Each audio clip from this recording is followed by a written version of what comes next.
Hey there, fellow film buffs. You're tuning into Money Films. Smash that subscribe button. Give us a thumbs up if you like what you see. And don't forget to hit the bell so you don't miss out. Want captions? Just click the CC button. Thanks for joining the fan. The film begins with a young man named Seth who is running a small casino in the house he is renting.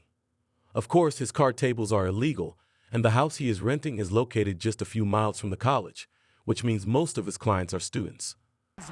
Can't win a f***ing hand tonight. One night, one of his friends brings in a rich guy to play. Greg wants to place a bet of $500, which surprises Seth as he usually does not serve clients like Greg. Well, we don't usually service that level of action here, but I'd hate to turn away a new customer. Thing is, we might not have enough cash here to settle you at the end of the night. However, he didn't disappoint him and set up a game. Soon, Seth is called back home and proceeds to have lunch with his parents and brothers. His father is angry at him because he has discovered Seth dropped out of college. He also wonders how Seth makes money to pay for his house, and the young man replies he has set up a small business. On the other hand, his father already knows about it and starts throwing some chips in Seth's direction. Well, earning a living. Is that earning a living, huh?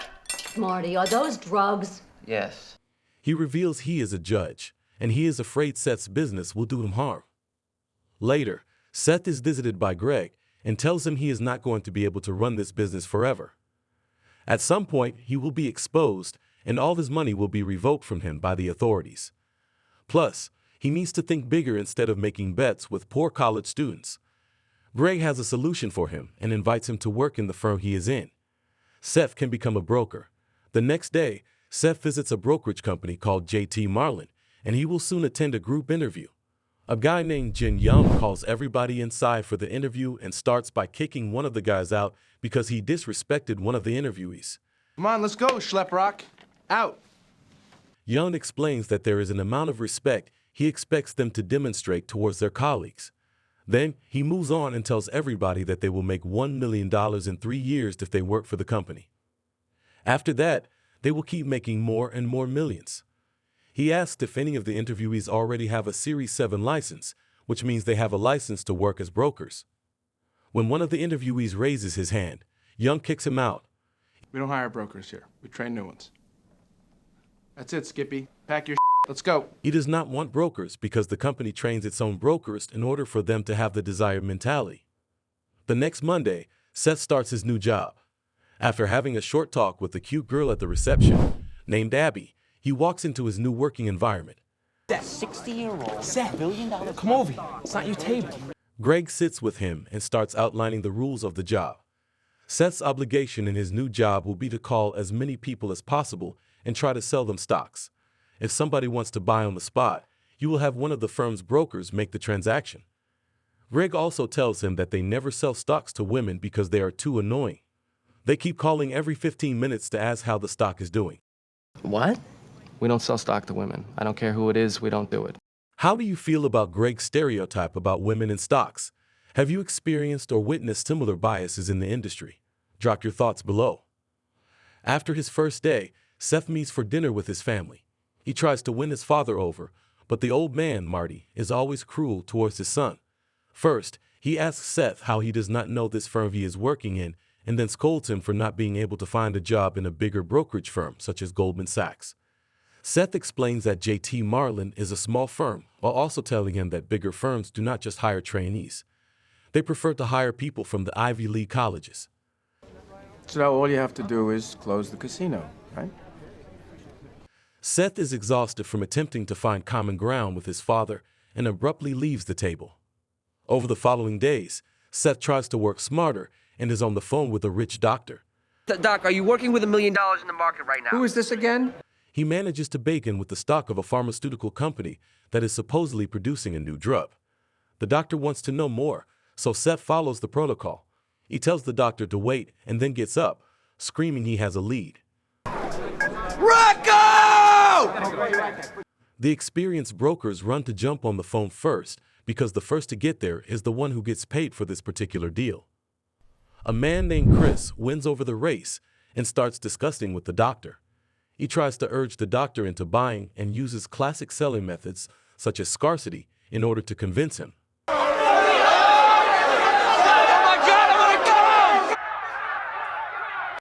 The doctor agrees to buy 2,000 shares, and Chris is very happy about that.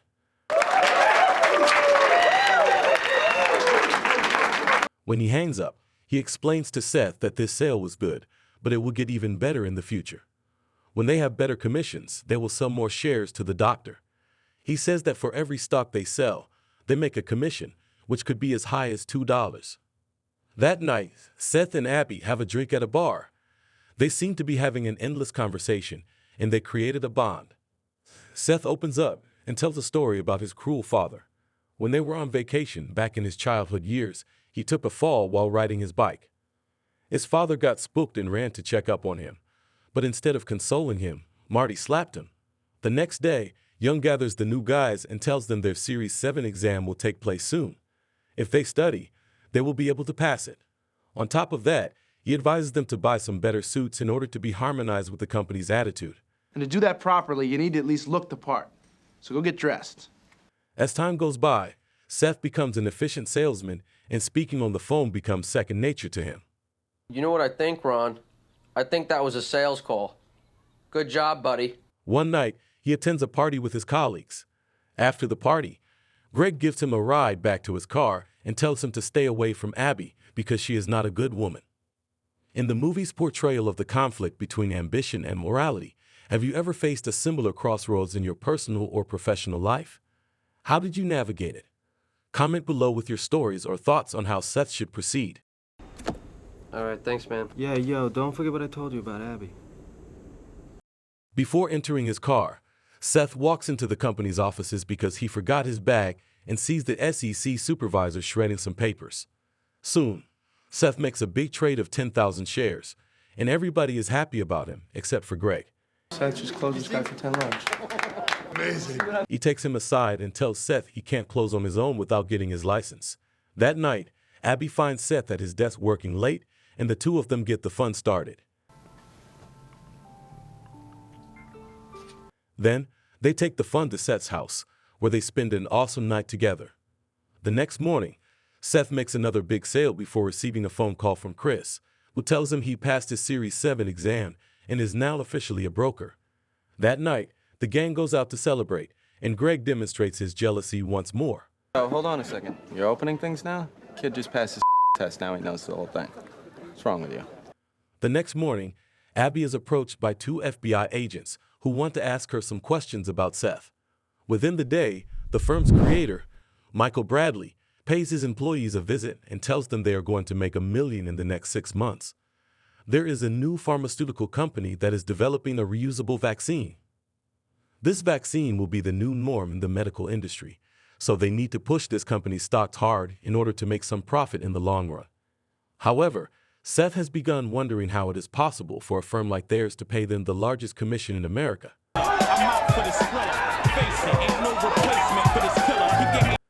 He pays a visit to the supposed pharmaceutical company, but he just finds some empty offices.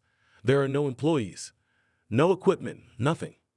He meets with Abby and explains to her he has figured out what Bradley is doing. He sells people shares of companies that do not even exist, and then uses that money to fund other companies that are trying to make it into the markets. One of Seth's clients discovers that the shares he purchased have decreased in value by 50% through the daily newspaper. He calls Seth to ask him about it, but the latter convinces him to buy even more shares because the value is going back up. Okay, all I have is the $50,000 from our savings account. The man buys some more shares, but then gets into a heated argument with his wife. Soon, Seth receives another phone call, this time from his father. Marty asks him to meet, and they do. He has asked around about Bradley's firm, and he knows it is a fraudulent company. He blames Seth for working for them and stealing money from people, feeling disappointed in his son. With everything going on, the company's stocks crash completely. You want to transfer your account out? You couldn't close a fucking window, you moron. Seth visits his father's office and asks for his help, saying that everything he ever did was to make him happy. His father says he can't help him. I think it's time for you to... But he changes his mind later at home. He calls his son and tells him he will help him out. Listen, can I change your mind about doing this IPO scheme? The next day, Seth meets with Abby and tells her he has a plan to make the firm lose some money. However, 4 FBI agents appear and arrest Seth. and NASD regulations. When he is taken to the police station, he also sees his father, who has also been brought in because the FBI heard his phone call with Seth. Can I change your mind about doing the IPO scheme? However, Seth makes a deal with the agents. He will only reveal everything if they keep the story from the press, to prevent his father from losing his job. I don't dream about being back there just to have one more chance.